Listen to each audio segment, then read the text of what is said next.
Earth Day is right around the corner, and one office is planning a large celebration. We have details on the upcoming event next. And one campus organization is seeing a revival this year. Learn more about the group who introduces the past to the present coming up.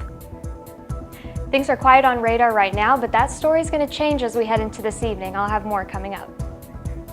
We have that and more. This edition of The Shield starts right now. Live from the VUTV studio in Schnabel Hall on the campus of Valparaiso University.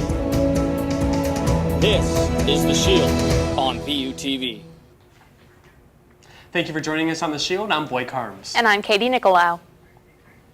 Earth Day is in just a few weeks, and the new Office of Sustainability will be putting its very first event on to celebrate this day. On April 19th, many student and community organizations will be gathering on the West Lawn from 10 a.m. to 1 p.m. to promote and showcase their contributions to the environment. The Earth Day celebration is free for all students and will have live entertainment along with music and giveaways. Tide Pods have been a major topic in the news this past year, from not properly dissolving to people ingesting the detergent. This year, the misuse of Tide Pods had an impact on campus living here at Valpo. We sent Heather Bricka out to see how people are using them and what effects they're having on the washing machines. It's as easy as first, taking your Tide Pod. Second, taking your Tide Pod and putting it in the bottom of the drum. And third, closing the door and pressing the start button. Tide Pods were made to be used pretty easily, so all you have to do is throw them into the drum, but by putting them into the detergent drawer, you're making it harder on yourself. Students doing their own laundry have been putting the Tide Pods into the dispensers instead of the drums. We took to the students at Valparaiso University to see where this Tide Pod predicament really came about. Putting them into the detergent drawer shuts down the washing machines, and there's less of them for us to use. It just, to me, doesn't make sense. Like, even because I used to use Tide Pods when I do my laundry here, and I kind of just knew, like, oh, like, these shouldn't go in here. So I think they try and get an easy way to do it here at school. They don't know how to do it more easy. We asked students their thoughts on the subject to see if they think that it's because students don't know how to do their own laundry, or if they forgot how to use Tide Pods and don't read labels. Same thing to where it's like, oh my gosh, like, do we really need a warning for this? But I don't know. If it's been a problem, then I guess they have to stop it somehow. The Greek and Roman division of the Foreign Language Department are reintroducing the Classics Club. In association with Eta Sigma Phi, the Classics Club explores the interesting history of classic civilizations and how ancient Greek and Roman values have carried over into today's society. We sat down with Alana Karas to learn more about the Classics Club and how they introduce the ancient past to the present. The Classics program here at Valparaiso University is part of the Foreign Languages and Literatures department here.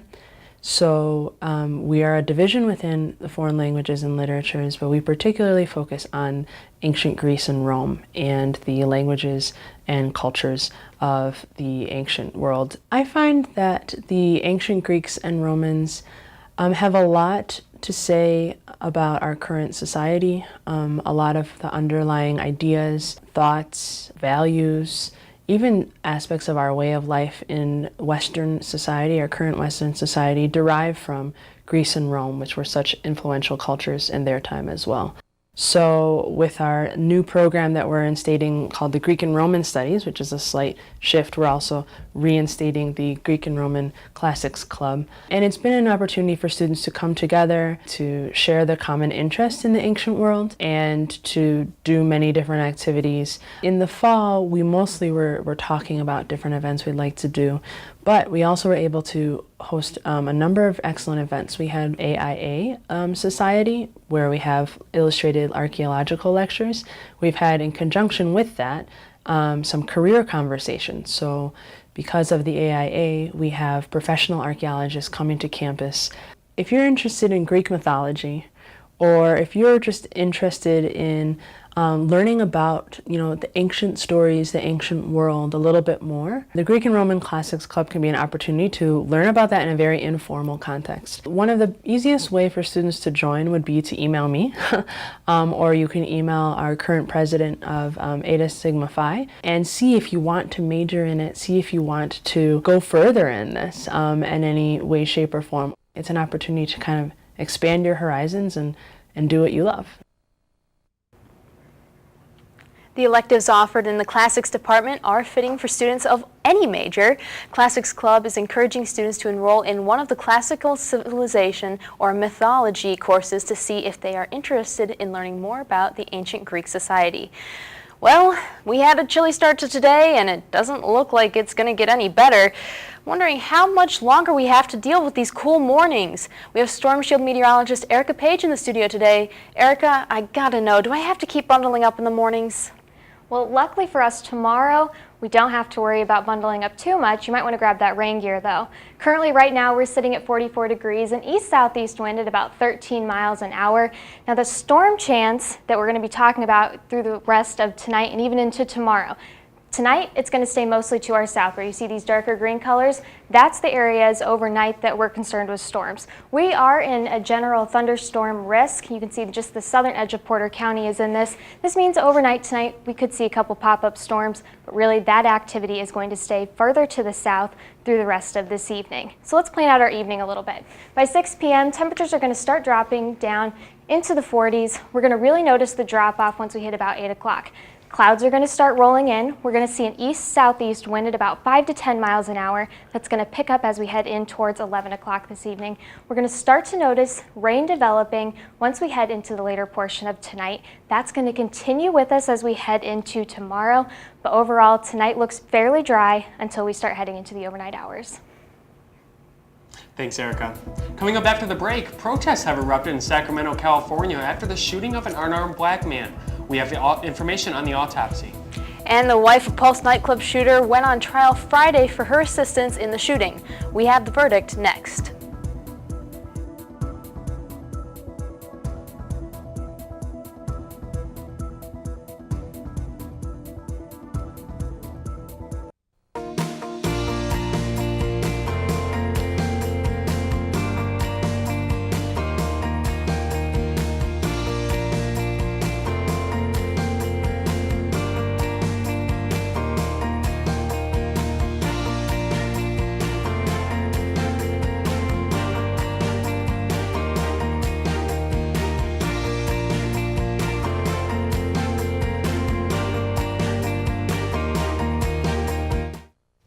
In a world where entertainment is at risk, one man is given a mission,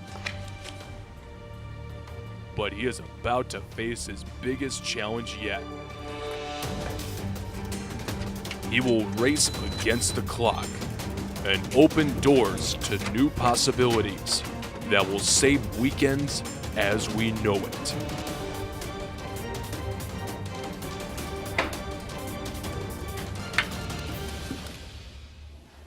What are you doing? I'm looking for free movies. Oh, I'll help you with that. Just go to movies.valpo.edu. They have all the best movies, including The Hobbit and 22 Jump Street. Whoa, it's that easy? It's that easy. Grab some popcorn, grab some buddies, and watch movies.valpo.edu's great selection.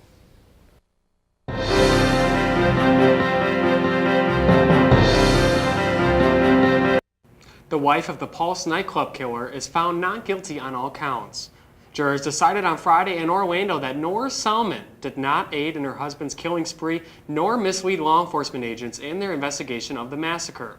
Salmon was first arrested in January of 2017, months after her husband Omar Mateen killed 49 people and injured more than 50 others when he opened fire at the gay nightclub. New inconsistencies uncovered in the Stephon Clark shooting. A doctor retained by Clark's family says his independent autopsy does not line up with what the police say happened. Omar Jimenez reports. Gunshot wounds. An independent autopsy released Friday afternoon reveals Stephon Clark was shot 8 times by police, including 6 wounds in his back. According to Clark's family attorneys who hired the forensic pathologist, the report contradicts Sacramento police officers' version of what happened. The proposition that has been presented that he was assailing the officers, meaning he was facing the officers, is inconsistent with the prevailing forensic evidence.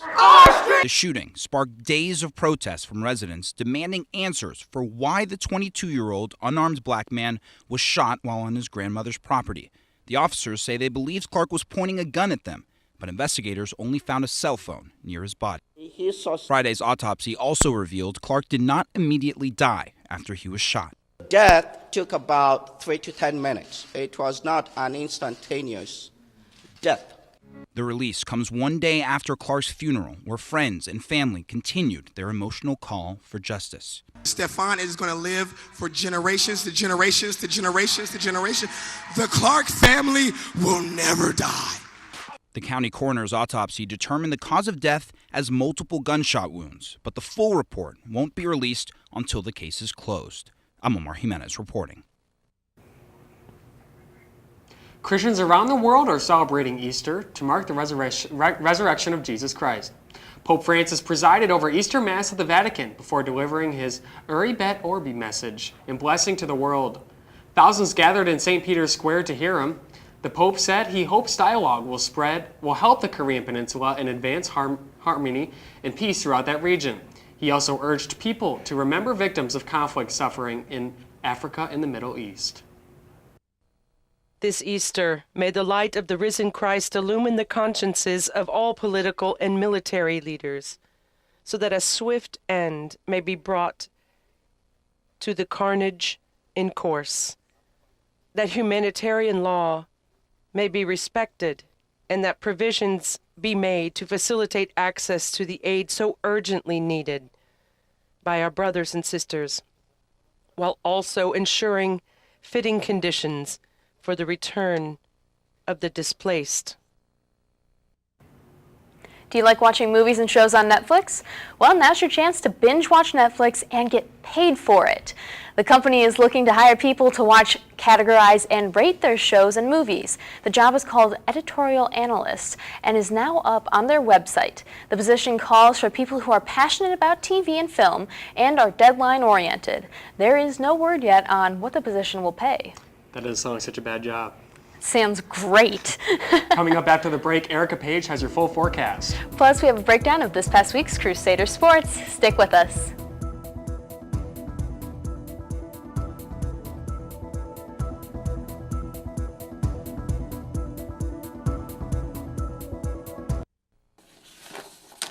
Well, I think that's all we need. Thank you so much for coming in. We'll be in touch. Okay, this is it. Just shake his hand and walk out with your head held high. Don't mess this up.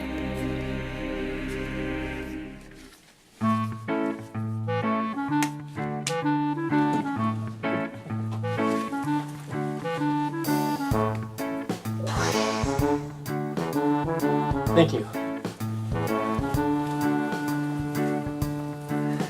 Nailed it.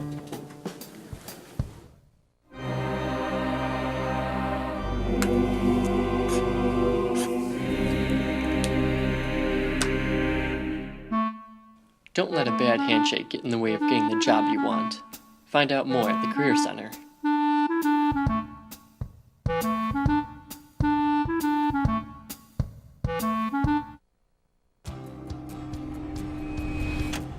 What is passion? At Valpo, it's something that pours out of us uncontrollably. It's a late-night shot of caffeine, cramming for finals, a jam session with friends. It sees deep into space, turns big stuff into small potatoes, floats boats, and floods the senses. Passion is alive. It has a heartbeat, and it lives in you. How do we know? Because at Valpo, passion is who we are.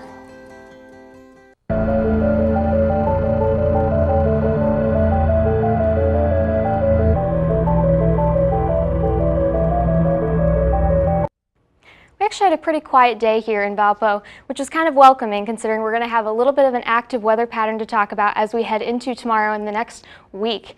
Right now you can see we have some snow showers up in Minnesota and Wisconsin. Those are going to stay to the north of us, but what you're already starting to notice down near St. Louis are some rain showers starting to form. That's going to be our next weather maker as we head into tomorrow. The current SPC outlook for tomorrow has the enhanced risk towards southern Indiana. That's because this low is going to track from Illinois and head up towards Michigan, leaving us kind of in this quieter zone of weather. We're still going to see some rain showers, could even see an embedded thunderstorm or two, but the warm front is going to stay to the south of us, which means that's where our most severe weather is going to stay as we head into tomorrow. Futurecast for tonight, you're going to start to notice those rain showers starting to develop across Illinois as we head into the later portions of tonight and even in the overnight hours. Rain showers are going to start developing once we head into Tuesday. Any thunderstorm activity is really going to stay to the south. We don't have enough instability in our atmosphere to really help generate any of those thunderstorms, but we have enough moisture to generate some of those rain showers. As we head into Tuesday, you're going to notice these storms really starting to pick up in intensity as we head especially into the afternoon hours. Once we do this, we're going to start to notice those are going to start to increase in coverage, and that's associated with this cold front as it passes through. Rain showers are going to be our big issue. We could see an embedded thunderstorm along that line as we're headed into tomorrow, but really our issue is going to be with rain. Once that system passes off to the east, we're looking towards snow showers. You can already see them developing as we head back towards Rockford. Those are going to continue to push their way east through the rest of the afternoon on Tuesday and even overnight into Tuesday night into Wednesday. We're going to be noticing some northerly winds. They're going to actually be pretty gusty. We could see gusts all the way up to 30 miles an hour. So that wind's really going to help blow some of that snow around across the area. I don't expect much to stick on the ground. That's because we've got a lot of rain that's going to be saturated on the ground. So we're not going to be seeing much in the way of snowfall accumulations, but we are going to be seeing definitely some weather over the next 24 hours. Tonight, temperatures are going to drop down near 38 degrees. We're really going to see that low temperature just right around midnight. And then once we start getting those southerly winds, we're going to start to see those temperatures increase as we head into tomorrow. Tomorrow's high is forecasted to be near 55 degrees. Rain and that chance of thunderstorms, especially in the afternoon, is possible. Southeast wind at about 5 to 15 miles an hour. But we're going to notice those winds really start to pick up as we head into Wednesday and Thursday, and that chance of snow comes along with it. We're going to see snow chances all the way through Thursday, Friday, get a little bit of a break once we hit Saturday and Sunday, but those snow showers return to our area once again. So it's really looking to be a very active pattern for us over the next couple of days. Definitely, and with that map, with all the risks that have been outlined, looks like it's going to be hitting more southern Indiana, right? Yeah, that risk is really going to stay towards the south. We're not really going to be seeing much as far as severe weather, anything like that. Look towards Indy. But we're going to see maybe an embedded thunderstorm or two. I'll be sure to let my brother know because he goes to IU and he is right there, so I'm very jealous. He'll leave you weather aware. What a sloppy system. All right, thanks, Erika. After the break, we'll have a full breakdown of this past week's Crusader sports. Stick with us.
Well, spring sports are in full swing around VU, and we have a lot to cover. Let's start off first with the Valpo women's softball team with their 3 home games against Southern Illinois this weekend. The ladies started off strong during their season opener on Friday. In the first game of the doubleheader, SIU struck first by going up by 3 before Valpo scored its first point in the bottom of the third. It was in the 4th inning that Valpo struck gold, and it all started with senior Jenna Stauffenberg as she landed a base run with the bases loaded, earning Valpo 2 runs. 2 bats later, Addie Berkey sent the ball down the right field line for her second double of the game, which allowed Valpo to score yet another run. Lainey Callaghan followed Burke with a sacrifice fly, which led to Burke scoring the Crusaders' 4th run of the inning. Valpo would ultimately win the game with help from Emily Richard, punching in her second home run. In as many weeks, the next game didn't go as well as Valpo had hoped, as the Salukis managed to put up 9 runs, 6 of which were given up in the 6th inning. The third game of the series was ultimately rained out. And the baseball team had a historic weekend last week when they took on Bradley in a 3-game series at home. Though the first game of the series didn't go quite as planned, the second game was what had everybody talking. Valpo went scoreless for 7 innings before scoring 2 runs in the 8th, tied at 2 apiece. The game went into a 10th inning, which is where the magic happened. Senior first baseman Zach Leon ripped a 3-run walk-off home run to beat Bradley 5-2. No player or coach had experienced a walk-off long ball in a Valpo uniform before Leon's blast that sent the Crusaders home happy after a long day of baseball.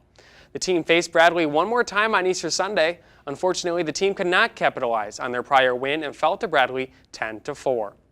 The team will be back in action on Tuesday when they host Western Michigan University at 3 p.m. at Emory G. Bauer Field. The teams are set for the NCAA Men's Championship, and it's not how many Valpo fans wanted it to turn out. Unfortunately, Loyola Chicago fell in the Final Four to the University of Michigan this past weekend.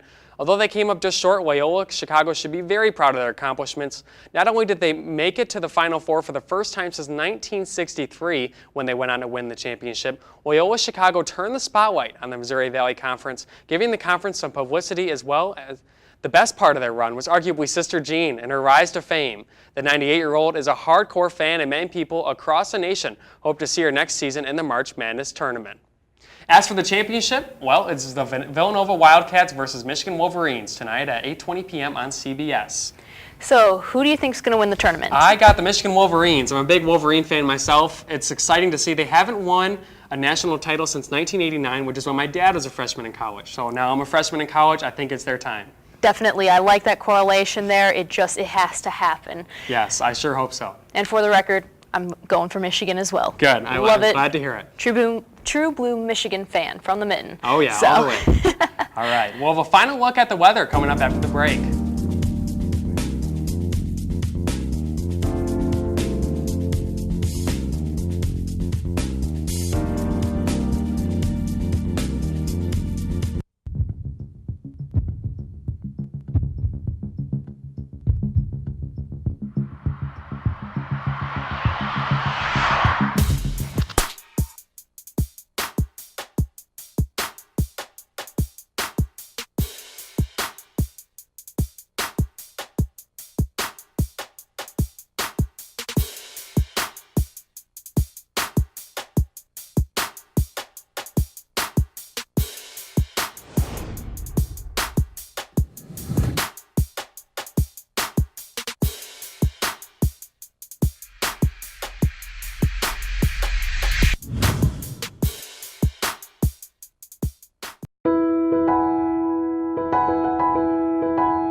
VUTV, your campus, your story.